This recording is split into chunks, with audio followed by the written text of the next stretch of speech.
Most Hollywood films today are complete shit. Then again, most indie films are also shit, but they're like a different kind of shit. Or rather, there's more of a variety of shit, so it seems like there's less of it. Or it seems like there's more of it, depending on how you look at it.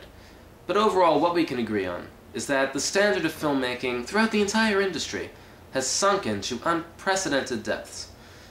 Now, why is this? Well, it could be for a variety of reasons. Most likely it's because of the formula. They found the formula, and it works, and rather than trying to come up with anything original, they keep churning out the same shit until it becomes completely lifeless with anything of any substance drained out of it. You know, I'm not going to go off on a tangent about this. It's crap overall. We know that. The question is, what are we going to do about it? I'm not going to do anything about it, but I will say, considering how insane these films are, you've seen them. You've at least seen the advertisements of them. Considering how senseless it is, I have to look at them and say, hey, I'm just as senseless, I could do this. I mean, I'm just saying. I could pull out of my deranged imagination something that, if it doesn't surpass the quality of these films, could at least be on par with them. Now, the problem is that I can never do anything with these ideas because not only are they really bad, but I don't have the means of production.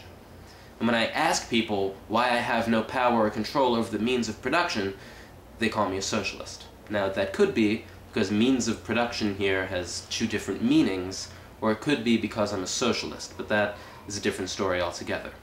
However, I am a writer, and I say I'm a writer in the sense that I write things down sometimes.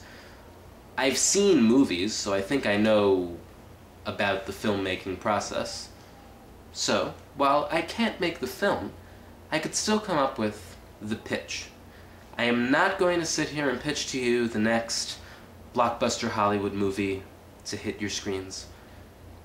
I can pitch to you the next blockbuster Hollywood movie to not hit your screens. And this is where the idea for improbable movie pitches come from. And I say improbable because, let's face it, you're never going to see it.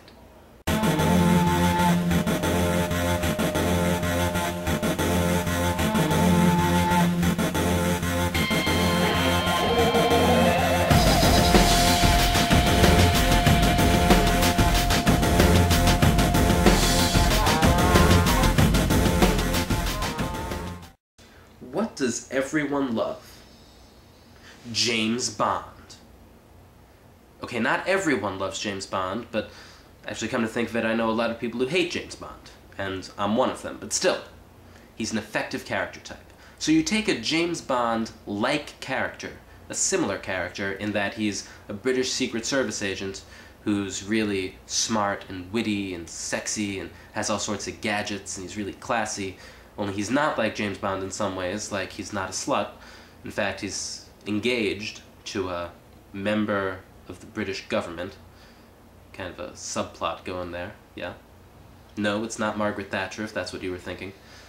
And you take him out of his element, because what is his element? Well, what's the first thing that everyone thinks of when they hear James Bond? The 1950s. At least I think it's the 1950s.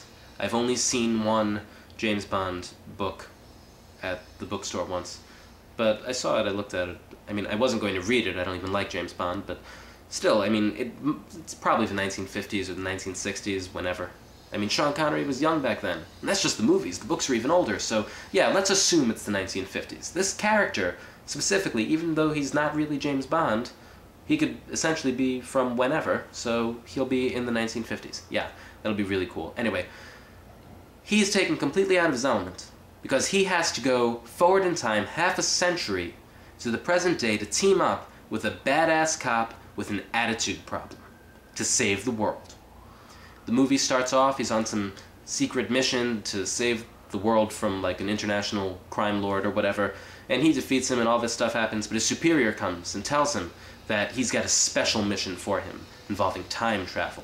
But he doesn't even need to say it involves time travel. We'll find that out later because we jump forward to the badass cop with an attitude problem, and he's on this drug bust. But he's really a badass, because he plays by his own rules. And he's black, but not in a racist way. In any case, he plays by his own rules, and we see that on this drug bust where he does something really unethical, like he kills someone. or whatever. I don't know. I mean, you can get away with that in the movie, right? Of course, you can get away with it in this movie. Anyway, then his superior starts yelling at him about, hey, you've got an attitude problem, and that's not good, and you need to play by the rules. And he's like, I don't play by anyone's rules but my own. And we get that little dramatic tension. But then he says, I think you're just the man we need. So, he's sent on this mission. He has to team up with this British Secret Service agent who's coming into the future from the past to save the world from Nazis. That's right, Nazis. Because Nazis are the ideal villain. You could use them in any movie. I mean, this movie involves time travel, so let's say the subplot, or the plot involving the Nazis, actually the main plot, is that the Nazis have, like, a time machine that they invented just before the end of World War II, and now they finally got it to work, so they're going to travel all throughout history and take over the world, and they need to be stopped by these two people who need to team up for some reason. Okay, now, why does this work? It works on several levels.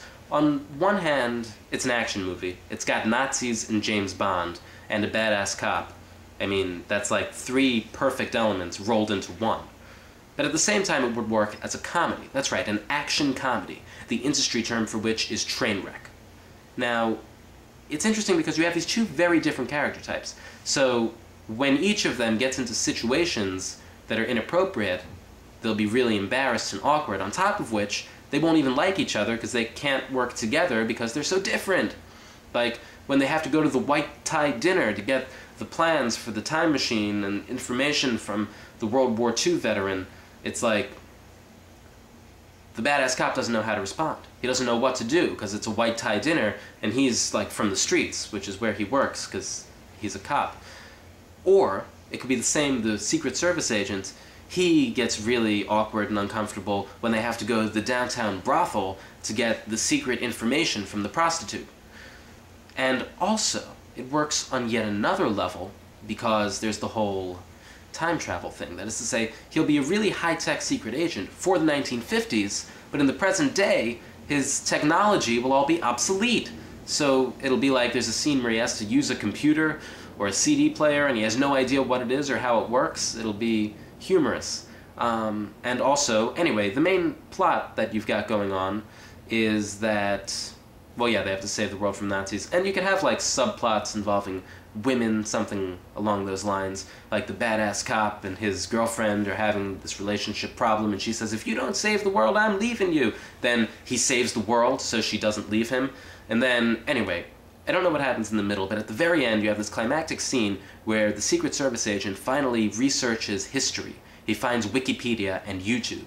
So he finds out about the history of the past half a century, and it's really nerve-wracking because he could see like all of the people who he knew and who he loved, sees their lives completely without him because he's in the future, and how they die, and he sees the video of his fiance's funeral on YouTube, and he's moved to tears and he's going to kill himself. But then his badass partner gets kidnapped, so he has to save him, and he goes to the secret Nazi island laboratory, and he rescues him, and they get into a big fight, and then they finally, like, I don't know, they kill Joseph Mengele, who was alive, and then it blows up, and the world is saved.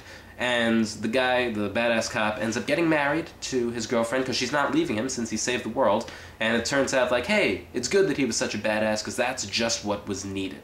And the Secret Service agent marries the prostitute.